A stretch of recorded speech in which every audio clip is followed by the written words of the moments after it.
South Africa 22, Australia 38, 22-0 up to conceding 38 unanswered points.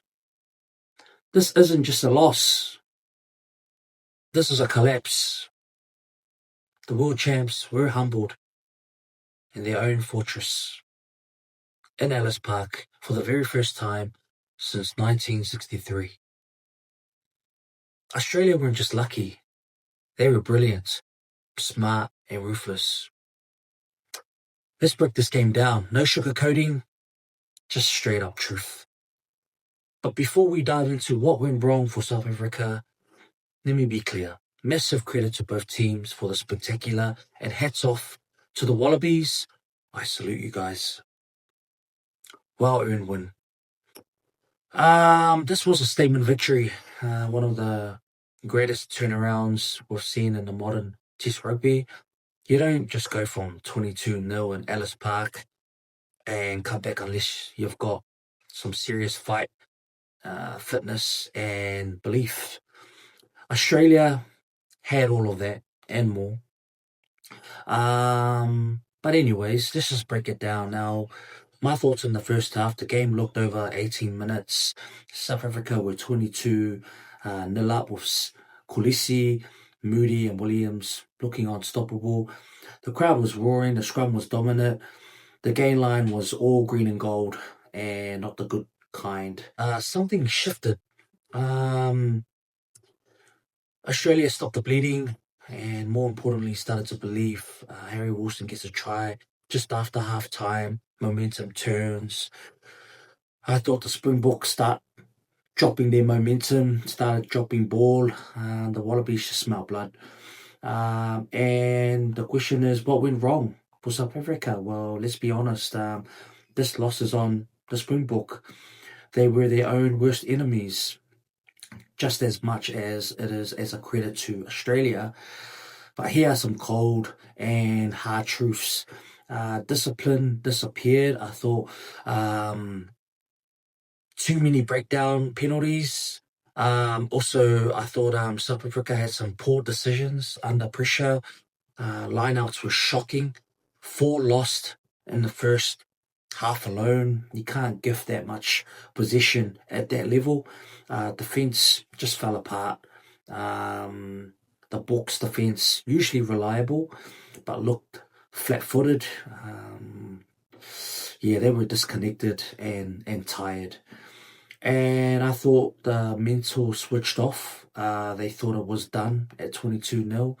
We thought as well. We thought it was done like that. That's it. South Africa's going to put up some more points.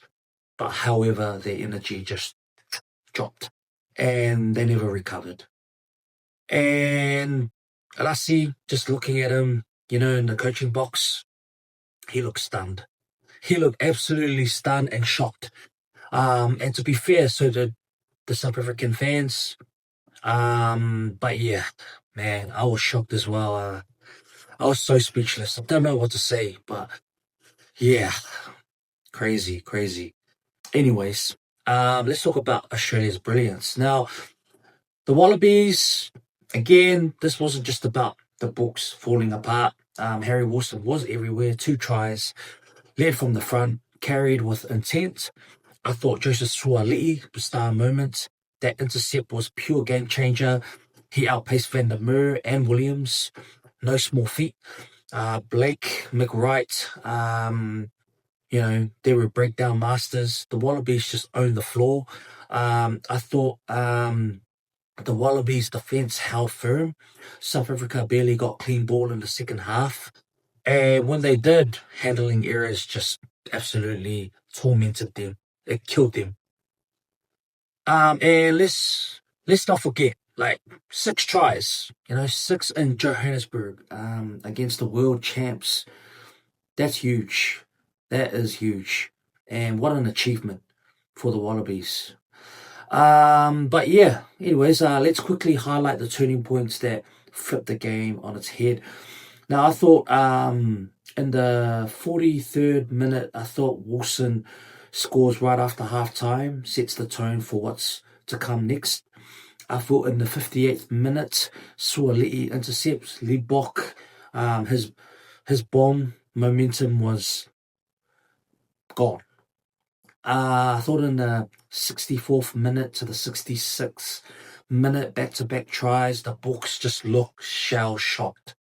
And the 76th minute, Wright finishes a stunning counter after in Esterhuizen, fumble. It was just game over. And from there, South Africa tried to come back in the dying minutes, but it was too late. But yeah, from there, I guess the Wallabies just controlled the tempo. They starved the Boks of possession, and they pushed them back into their own half and made every chance count. So yeah, so where do the Springbok go from here? Now look, to be honest, it's only one game, and it doesn't define a team, but this exposed a few serious cracks. And what I mean by serious cracks, there was a lack of composure under pressure, no response with momentum shifted, no clear leadership in the first 30, bench impact non-existent. So yeah, if you are Rassie and you are the coach, you've got 6 days to fix it before the rematch in Cape Town. But yeah, the Boks need a reaction. They need fire, and they need it fast, and they need to come back fast. But yeah, let me be crystal clear. This was not just a comeback. This was truly a collapse. But the Wallabies didn't just take advantage. They created the opportunity. They chased every ball. They were smarter, sharper, and simply hungry as well. But this will go down as one of the most famous wins in Wallabies history. And South Africa, this is just a reality check. You don't just turn up and expect to win. Not in Test rugby. Not anymore. So if you're Wallabies fans, celebrate this. It's been a long time coming. And if you're a Springbok supporter, let's be real. This hurts. It hurts for me too, But hey, I am so happy for the Wallabies. But I know next week is another chance for the Springbok. So head up, There's always next week for redemption. So yeah, anyways, what did you make of this? What did you think of the game? Drop your comments below. Don't hold back. Let's be honest. Let's keep the conversation going. So yeah, let me know your thoughts. And thanks for tuning in. Don't forget to subscribe for more rugby content. Keep supporting your rugby teams and keep the rugby spirit alive. And we will see you in the next video.